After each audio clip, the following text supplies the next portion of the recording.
Як касцёл у Польшчы ўмешваецца ў палітыку. Як звязаны польскі касцёл і партыя ПіС Яраслава Качынскага, а таксама самыя брудныя старонкі ў сучаснай гісторыі польскага касцёла. Гэта падкаст зроблены ў Польшчы з вамі зноў Максім і Кірыл, перад вамі запіс жывога канцэрта ў Варшаве. Думаеце пра сваю кватэру ў Польшчы? Агенцтва нерухомасці Pro Company дапаможа знайсці і купіць кватэру, а таксама аформіць іпатэку з поўным суправаджэннем здзелкі па ўсёй Польшчы. Промокод «Зроблено» дае 10% зніжкі на рыэлтарскія паслугі. Вучыце польскую мову ў школе «Польскі на так». Ад 0 до C1 або да экзамену B1. Зніжка 15% з кодам «Зроблено». Сыркі панцэрак смачнее, чым дома. Дастаўка па Варшаве і па ўсёй Польшчы. З кодам «Зроблено» сырок у падарунак.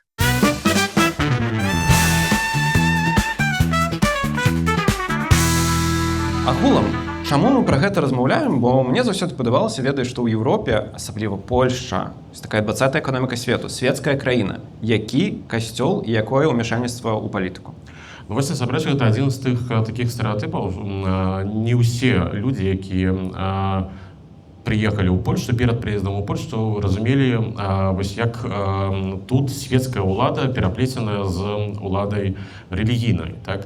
То бок, у краінах больш заходняй Еўропы ўжо, здаецца, стандартам з'яўляецца проста поўны цалкавіты раздзел дзяржавы ад касцёла. У Польшчы, у сваю чаргу, такога раздзелу дагэтуль няма. І гэта тэма гучыць падчас абсалютна кожных выбараў. Часам менш гучна, часам больш гучна. Вось калі паглядзець на выбары апошніх гадоў, і 23-го года, і прэзідэнцкія 25-го года, то гэтая тэма там была, ну, магчыма, не галоўнай, але дакладна была ў спісе топ-10. Пра неабходнасць раздзелу дзяржавы ад касцёла заяўлялі і, канешне ж, і больш левыя палітыкі, тая ж самая левіца, так, ці нават палітыкі грамадзянскай кааліцыі. Але, напрыклад, паслядоўным прыхільнікам такога жорсткага раздзелу з'яўляўся заўсёды Шымон Галоўня, які на хвіліначку з'яўляецца каталіцкім публіцыстам і напісаў, ён вучыўся ў семінарыі, так, ён напісаў шмат кніг, ён пару десяткаў кніг, наколькі я памятаю, напісаў. То бок ён такі прадуктыўны вельмі ў гэтым накірунку. Дарэчы, я вельмі раю пачытаць ягоныя кнігі. І не толькі кнігі, можете нават пашукаць ягоныя артыкулы. У яго сапраўдны талент, у яго добрае перо.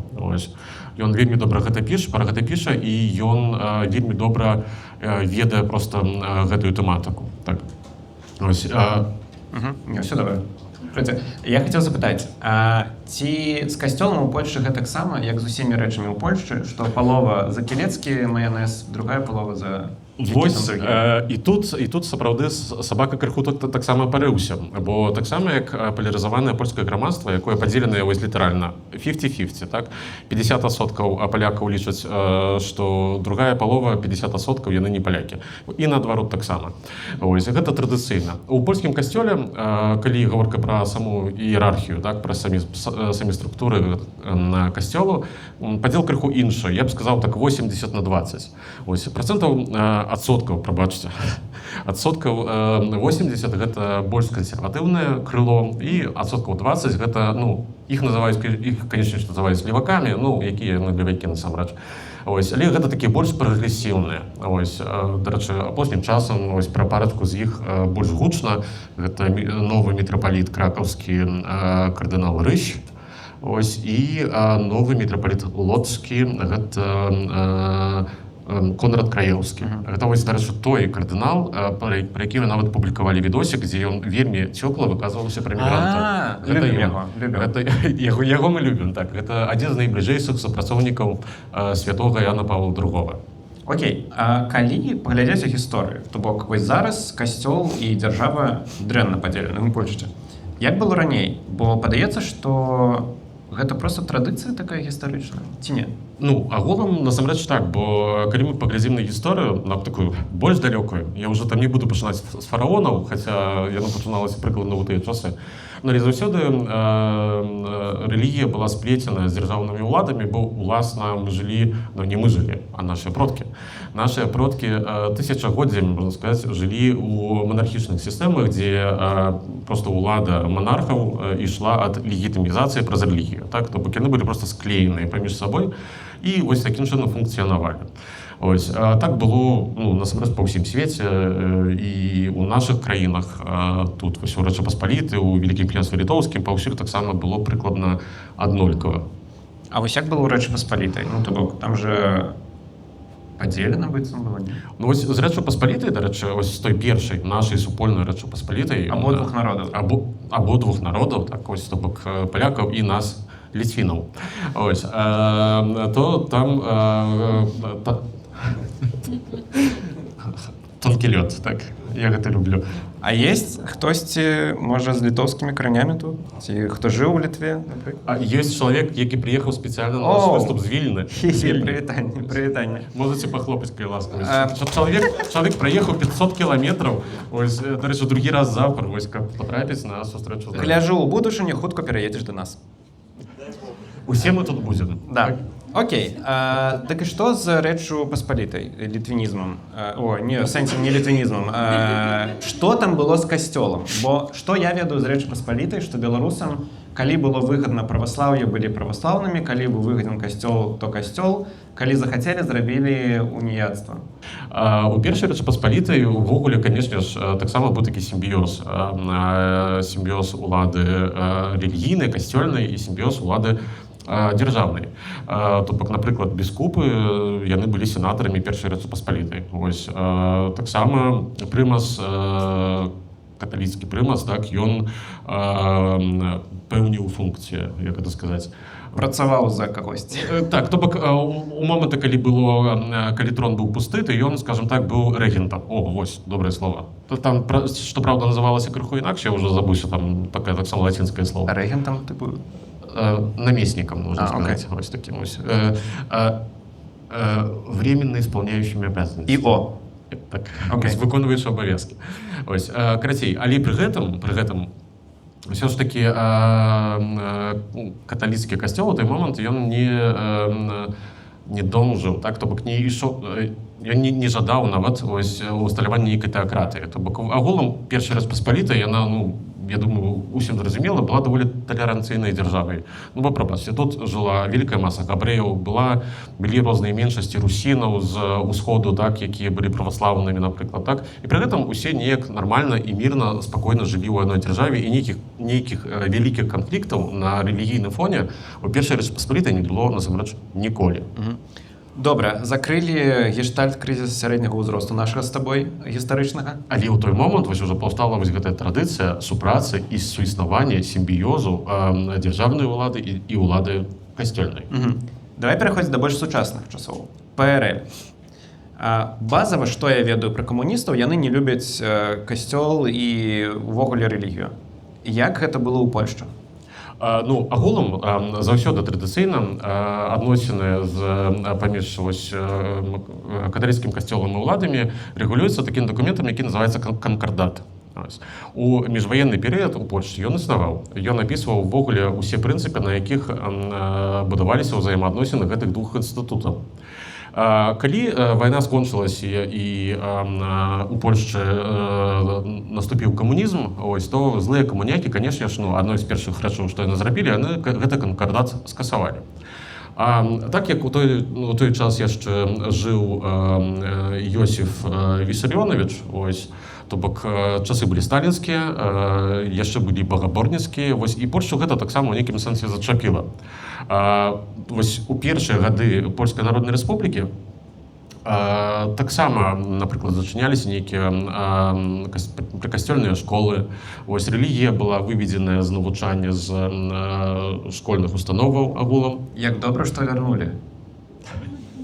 Але мы пра гэта яшчэ паговорым. Пра гэта мы яшчэ паразмаўляем дакладна. І агулам нават прымас польскі, дарэчы, вялікі чалавек, можете пра яго пачытаць, гэта кардынал Стэфан Вышынскі, ён быў прымасам польскі, а прымас гэта першы сярод роўных, скажем так. То бок гэта звычайна і традыцыйна той біскуп, які з'яўляецца мітрапалітам Гнезна. А Гнезна — гэта першая гістарычная сталіца польскай дзяржавы. Ён быў інтэрнаваны і некалькі гадоў правёў у вязніцы. І выпусцілі яго толькі пасля таго, як Сталін нарэшце пакінуў наш свет. Давай пра такую сацыяльную функцыю больш касцёла ці гістарычную, можа, ў часы ПРЛ.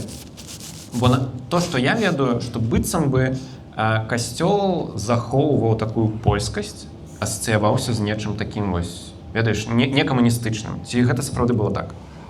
Агулам касцёл, вось калі паглядзець на гісторыю менавіта Польскай Народнай Рэспублікі, быў, здаецца, адзіным інстытутам такім грамадскім, які быў незалежны ад дзяржавы. Вось, дарэчы, на ўсходзе, то бок на тэрыторыях, якія ўвайшлі ў склад СССР, так, то там нават гэтага ўжо насамрэч не было. У палякаў, на шчасце, вось праз тое, што яны патрапілі ў паску камунізму крыху пазней, прабачце, вось, то ў іх атрымалася гэтую аўтаномію захаваць. І агулам вось праз гэтыя дзесяцігоддзі наступныя, там 35 гадоў прыкладна, там нават крыху больш,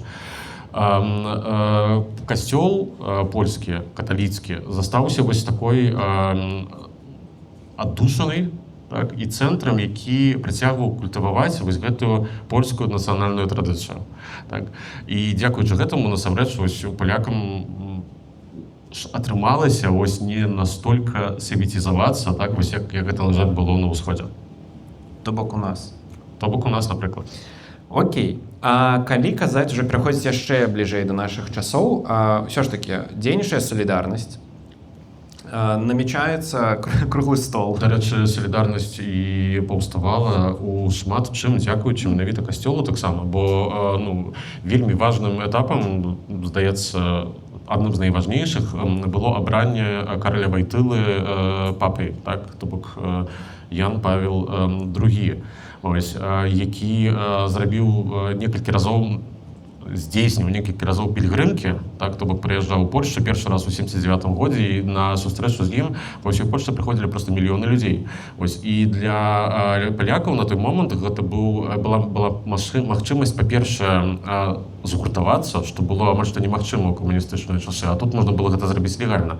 Людзі пабачылі, што іх шмат, і гэта быў вельмі натхняльны момант, які дазволіў палякам паверыць у тое, што нейкая свабода магчымая. Ось, і у шмат чым дзякуючы гэтаму салідарнасць і паўстала пазней. А вось падчас круглага стола мы там распавядалі ў адным з запісаў, што яны там все класна пілі, забаўляліся і гэтак далей. Дзе быў касцёл у гэты час? Касцёл вось быў паміж імі. Ось, у паседжанні круглага стола вось мы на мінулай сустрэчы распавядалі пра круглы стол, але пра ролю касцёла ў гэтым не казалі ўвогуле. Ось. Але насамрэч, нават калі пашукаць на тым жа Ютубе розныя відэа з тых жа самых сустрэч у Магдаленцы ці сустрэч на круглым стале, то можна пабачыць, што гэтыя сустрэчы распачыналіся прамовамі ксёндзаў. Ось, ксёндз выступаў, касцёл выступаў медыятарам. Ось, і насамрэч адыграў проста неверагодна важную ролю у тым, каб наблізіць погляды вось гэтых двух лагераў і прыйсці да нейкага мірнага, перадусім, рашэння сітуацыі, што, дарэчы, атрымалася. Вось, і гэтыя вось некалькі дзесяцігоддзяў ПРЛ і пераломны момант, вось, адыход ад ПРЛ да дэмакратычнай Польшчы, то бок трансфармацыя. Гэта быў той час, калі касцёл скумуляваў, так, проста неверагодна вялікі грамадскі патэнцыял, ось, які у пазнейшым сыграў насамрэч ужо такую даволі дрэнную гульню з самім касцёлам. Вось давай і падсумуем гэтую частку і перайдзем да сучаснасці. Вось з чым прыходзіць касцёл у вось незалежную Польшчу? Вось якая сітуацыя? У незалежную Польшчу касцёл прыходзіць неверагодна моцнай структурай. Ось, яшчэ даволі малады Ян Павел II, нават вельмі малады, скажем. Гэта сколькі? У сэнсе, колькі вам было гадоў? Што лічыцца маладым? Ну, у сэнсе малады для папы рымскага гэта калі яшчэ ходзіць. Окей. Гэта калі яшчэ ходзіць і можа свабодна функцыянаваць і падарожнічаць па ўсім свеце. Вось Ян Павел II у той момант быў яшчэ вось у гэтай фазе. Ось, і быў вельмі актыўным папай і ездзіў па ўсім свеце, прыязджаў таксама ў Польшчу. Вось, і праз гэта зараз у Польшчы можна пабачыць камень, побач з якім прыязджаў Ян Павел II, ці мост, па якім хадзіў, ці дрэва, на якое глядзеў Ян Павел II. Гэта крыху як у Паўночнай Карэі, так? Тут был Ким Ир Сен. Ну, ладно, ну уже такое жорсткае параўнанне. Не, Павел Другі. Я Павел Другі, гэта святы чалавек, Добра, вось добра. таму так, зрабіў шмат чаго добрага, ну і супярэчлівасцю таксама. Гарэча, недавно была гадавіна яго смерці. Думаеце пра сваю кватэру ў Польшчы? Агенцтва нерухомасці Pro Company дапаможа знайсці і купіць кватэру, а таксама аформіць іпатэку з поўным суправаджэннем здзелкі па ўсёй Польшчы. Промокод «Зроблена» дае 10% зніжкі на рыэлтарскія паслугі. Вучыце польскую мову ў школе польскім і так. Ад 0 до C1 або да экзамену B1. Зніжка 15% з кодам «Зроблена». Сыркі пансерык смачнее, чым дома. Дастаўка па Варшаве і па ўсёй Польшчы. З кодам «Зроблена» сырок у падарунак.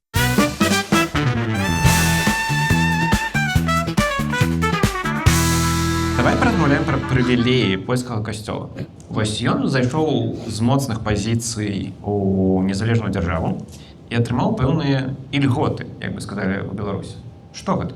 Ну, насамрэч, так, ён, то бок касцёл увайшоў у 90-е гады з неверагоднейшым капіталам. Вось, агулам у касцёла і ў касцёльных іерархаў было пачуццё, што яны перамаглі.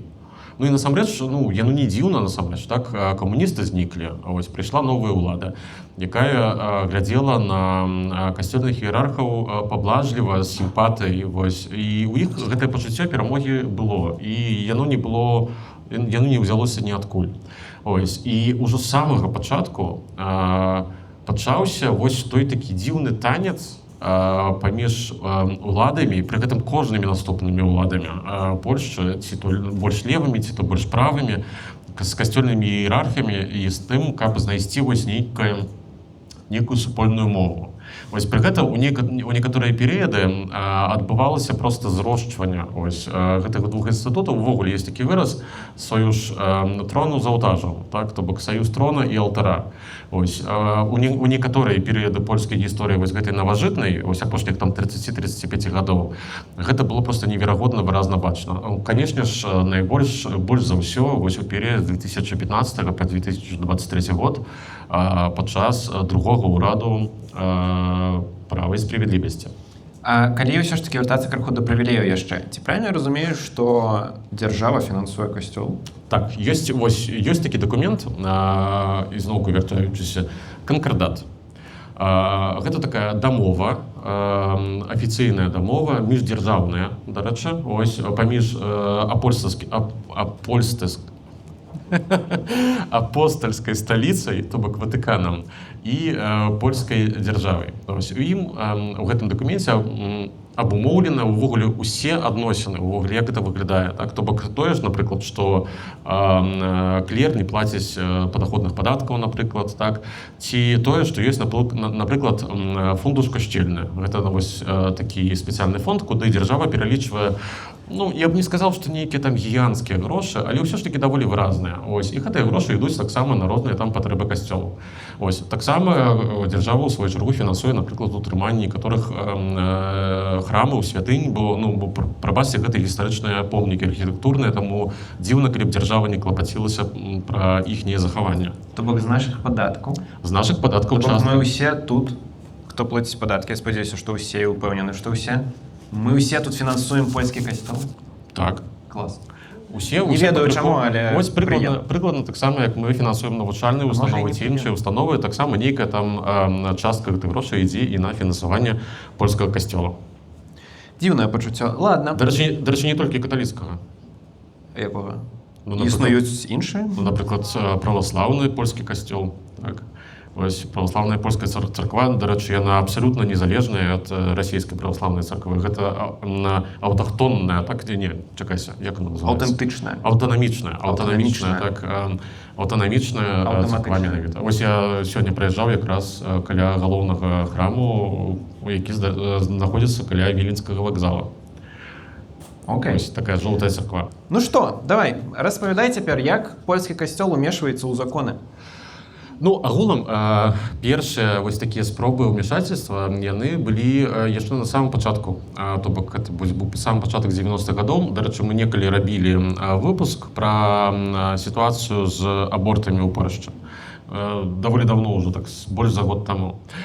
І там мы распавядалі, як быў прыняты так званы компроміс, компроміс абарцыйны.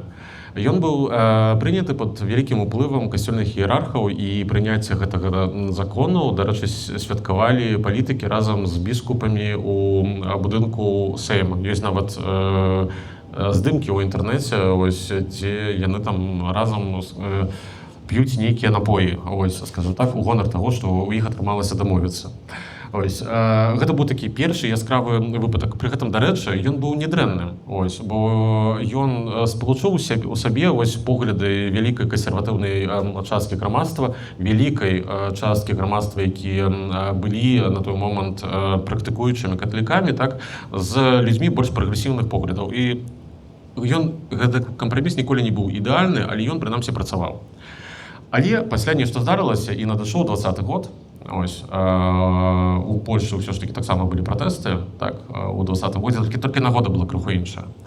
Гэта была восень, і палілі шыны нават. Так. Колькі я жыву ў Польшчы, я такога ніколі не бачу. Нават, дарэчы, паўстала каардынацыйная рада. Хочаш запытаць, ідзе яна цяпер? Ідзе яна цяпер? Няма. Так, бо ў той момант пад уплывам, пад націскамі менавіта каталіцкіх, нацыяналістычна-каталіцкіх колаў і пад уплывам менавіта голасу з боку польскага епіскапату была прынята та папраўка, якая скасавала некаторыя там магчымасці з гэтага кампрамісу, так, што прывяло проста да наймагутнейшых, найбуйнейшых у гісторыі Польшчы пратэстаў. Яны цягнуліся пару тыдняў, перакрываліся дарогі, у Варшаве там нават на некаторых скрыжаваннях паліліся шыны. Нават у невялічкіх гарадочках і малых вёсках выходзілі людзі на пратэсты. То бок гэта быў таксама такі грамадскі зрыў, які адбываўся яшчэ пры гэтым у варунках, ва ўмовах пандэміі. То бок людзі не баяліся выходзіць, былі сутычкі з паліцыяй таксама, бо ўсё ж такі на той момант дзейнічалі розныя абмежаванні, больш за 2 асобы не збірацца. А людзі збіраліся тысячамі. І дагэтуль яшчэ моцна крытыкуюцца ўлады права і справядлівасці за тое, што вельмі жорстка гэтыя пратэсты разганялі. Але гэта не адзіны прыклад. Прыкладаў ёсць шмат. Напрыклад, тое ж самае абмежаванне, якое знаёма кожнаму чалавеку, які жыве ў Польшчы, што ў нядзелю вы не можаце пайсці і купіць нешта сабе ў краме. То бок заказ гандлю. Гэта таксама было зроблена менавіта пад націскам менавіта касцёльных, нацыяналістычна-каталіцкіх колаў, які лічылі, што нядзеля — гэта час для таго, каб пайсці ў касцёл і пасядзець са сваёй сям'ёй. А я згодны, дзень для сям'і. Не, так я з гэтым таксама згодны. Толькі адзінае, што ніколі ніхто мне не змог па-чалавечаму патлумачыць, а чаму толькі людзі, працуючы ў супермаркетах, заслугоўваюць на такую прывілегію. Чаму не людзі, якія працуюць у рэстаранах? Я не кажу пра службы, бо са службамі вядома. Там розныя пажарныя, міліцыя, паліцыя і розныя такія тыпу службы, транспарт той жа, вядома, што яны павінны працаваць. А, дарэчы, давайте прагаласуем. Каму не падабаецца тое, што ў нядзелю нічога нельга купіць? Дарэчы, так прыкладна 50-50 таксама, так не здаецца. Мы ў Польшчы. Уже прыстасаваліся. 50 на 50 вы ўжо ўсе планізаваліся. Окей. Пра законы паразмаўлялі. Наша апошняя частка будзе непасрэдна пра ПіС і касцёл, бо я так разумею, што гэта самае вялікае сяброўства. Мы ўжо пачалі пра них, насамрэч. Так, проста ці ёсць сяброўства з нейкімі іншымі партыямі? Ты кажаш пра правыя і пэўныя колы, распавядзі крыху пра гэта. Агулам яшчэ ў міжваенныя часы, калі была другая Рэч Паспалітая, ужо ў той момант паўстаў такі саюз палітычны, скажем так, паміж каталіцкай царквой і на той момант яны называліся эндэцыя, то бок такія нацыяналістычнага напрамку вось менавіта сілы ў той момант. Вось, і гэты падзел захаваўся вось і да нашага часу. То бок амаль што ўсе партыі, якія лічаць сябе правымі ці правацэнтрысцкімі, яны ў той ці іншай ступені з касцёлам сябруюць і супрацоўнічаюць. Ось, так адбываецца вось ад кароны Гжегожа Брауна, так, дзе яны там перад паседжаннямі суду спяваюць Багародзіцу. Ось, і гэта робіць трансляцыю ў інтэрнэце, конечно, гэта ў сваю чаргу перарастае крыху ў цырк. Ось, праз канфедэрацыю нармальную, ось, праз Менцэна і Босака. Менцэна і Босака, так. Конечно, справа і справядлівасць, і вось нават польскае студніцтва людовае, то бок ПСЛ. ПСЛ вядомы тым, што мае добрыя стасункі, добрыя адносіны з каталіцкай царквой, што ў сваю чаргу таксама ўплывае на розныя іхнія рашэнні. Нават той факт, што у лідара ПСЛ Касяняка Камыша атрымалася зрабіць развод касцёльны. Вось, што... Бо агулам жа нельга. Што агулам амаль што немагчыма. Гэта таксама паказвае на тое, што ў іх ёсць добрыя сувязі і добрыя кантакты там, дзе трэба. Вось, то бок знайшлі магчымасць дамовіцца. Так? Там, тыпу, кантакт. Ну, амаль што. Вось, крыху не дахадзя да найвышэйшай ступені. То бок гаворка ўжо ідзе хутчэй пра розныя структуры ў Ватыкане, так, якія могуць выдаць такі дазвол. Really? Прям нужно в Ватикан звонить? Ну, мне здаецца, што там недзе на вельмі высокім узроўні. Конечно, не сам папа, вось, так, але амаль што. Вось, там такі ўзровень кардынальскі, скажу так. Окей. Давай вяртацца да піса касцёла. Вось, 20-й год пратэсты. Касцёл быў на баку піс, я так разумею. Якія яшчэ прыклады, каб вось ведаеш, лепш зразумець, што гэта мы тут не сабе прыдумалі, а сапраўды ёсць сувязь? Не, насамрэч, ведаеце, вось гэтыя 8 гадоў кіравання правай справядлівасці польскай дзяржавай шматлікія каментатары, я не кажу пра левых каментатараў, бо там прабачце вядома, так. Я кажу пра людзей, якіх называюць у Польшчы сіметрыстамі. То бок такія людзі, якія намагаюцца, прынамсі, каментуючы палітычныя розныя падзеі, прытрымлівацца нейкага цэнтру, так, і гуляцца ў аб'ектыўнасць, скажем так. Ось, нават мы, напрыклад. Як мы, напрыклад. Так. Карацей, нават каментатары вось з гэтага лагеру ўсе 8 гадоў указвалі на тое, што проста небяспечна, неверагодна небяспечна зрастаецца касцёл з уладамі. Вось гэты саюз трона з алтаром, які канчаткова прывёў вось да гэтага крызісу, які адбываецца цяпер. Бо касцёл сваімі дзеяннямі і тым, што падтрымліваў толькі, па-першае, у адкрытую падтрымліваў толькі адзін бок палітычнай сцэны, так, у неверагодна спалярызаваным польскім грамадстве, яны гэтым, мне часам не хапае слова, зражілі, адштурхнулі ад сябе другую палову грамадства, якая, па-першае, перастала хадзіць у касцёлы, перастала падтрымліваць розныя справы, звязаныя з касцёлам, так. Пачаўся, напрыклад, крызіс з пасящаемасцю. Наведвальнасцю. Нех пойдзе. Ну, карацей, вось, так, усё менш і менш людзей прыходзілі ў касцёл, канешне ж, гэтаму яшчэ грала на руку пандэмія, так, якая, вядома, ціснула вялікі след. І, напрыклад, цягам апошніх гадоў усё большы і большы крызіс у семінарыях, бо няма кандыдатаў ахвочых прыходзіць і вучыцца і становіцца новымі ксёндзамі. То бок, можа адбыцца так, што міне 10, 20, 30 гадоў, так, і не будзе ксёндзаў. Ось, і ў польскіх касцёлы Ватыкан будзе вымушаны прысылаць ксёндзаў з іншых краін, што, насамрэч, такі крыху нонсенс. Ось, для палякаў, прынамсі, дакладна. З Беларусі я ведаю мінімум аднаго, які ўжо працуе ў Польшчы. Ось, і прыкладаў такіх насамрэч даволі шмат, бо ёсць розныя фігуры, пры гэтым такія, ведаеце, вельмі супярэчлівыя. Напрыклад, Тадеуш Рыцык. Ось, гэта ксёндз старуні, які збудаваў сваю медыа-імперыю. Бо і не толькі медыа-імперыю, там яшчэ ёсць і навучальныя установы, і розныя бізнесы розныя.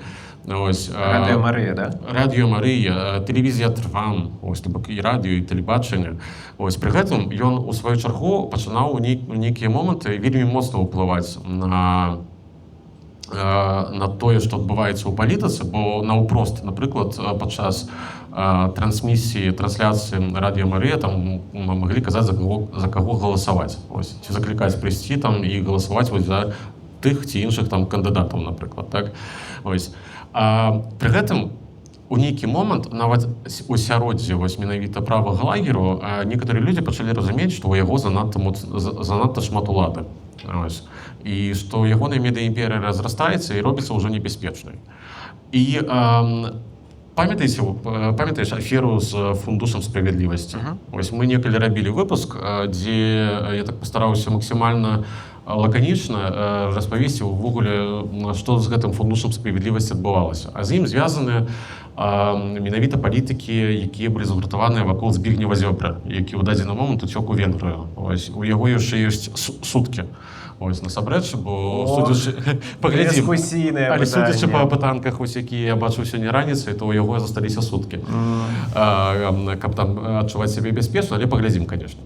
Ось, і яны прыдумалі, што яны за дзяржаўныя грошы з фонда справядлівасці збудуюць канкурэнта для Тадэуша Рыдзіка, і гэта ім меў быць Ксёндз Альшеўскі.